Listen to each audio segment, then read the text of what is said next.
महाराष्ट्र विधान परिषद नियम 109 नुसार आमदार सतेज पाटील यांनी लक्षवेधी सूचना मांडून अनुदानात वाढ न झाल्यानं सार्वजनिक ग्रंथालयांच्या भवितव्याचा प्रश्न निर्माण झाल्याकडे सभागृहाचं लक्ष वेधलं. सध्या राज्यात अ वर्गातील ग्रंथालयांना वार्षिक 7,20,000 रुपये, ब वर्गातील ग्रंथालयांना 3,60,000 रुपये, क वर्गातील ग्रंथालयांना 1,53,000 रुपये तर ड वर्गातील ग्रंथालयांना 48,000 रुपये अनुदान मिळतं. या अत्यल्प अनुदानामध्ये तिथं काम करणाऱ्या कर्मचाऱ्यांचं वेतन, पुस्तकं खरेदी, नियतकालिकं आणि फर्निचर खरेदी आदींचा खर्च करावा लागतो. ग्रामीण भागातील स्पर्धा परीक्षेची तयारी करणाऱ्या विद्यार्थ्यांना या सार्वजनिक ग्रंथालयांचा मोठ्या प्रमाणात उपयोग असून सुद्धा या चळवळीकडे शासनाचं दुर्लक्ष होत असल्याचं आमदार सतेज पाटील यांनी सांगितलं.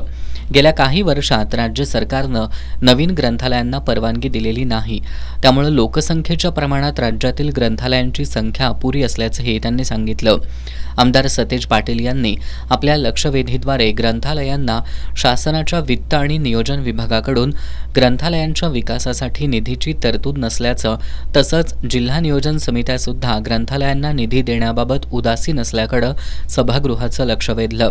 यावर उत्तर देताना उच्च आणि तंत्र शिक्षण मंत्री चंद्रकांत पाटील यांनी शासनमान्य सार्वजनिक ग्रंथालयांच्या देय परीक्षण अनुदानात आत्तापर्यंत 7 वेळा वाढ करण्यात आली असून सन 2024-25 मध्ये 209 कोटी 90 लाख रुपये इतका निधी सुधारित अंदाजानुसार अर्थसंकल्पित करण्यात आला असल्याची माहिती दिली.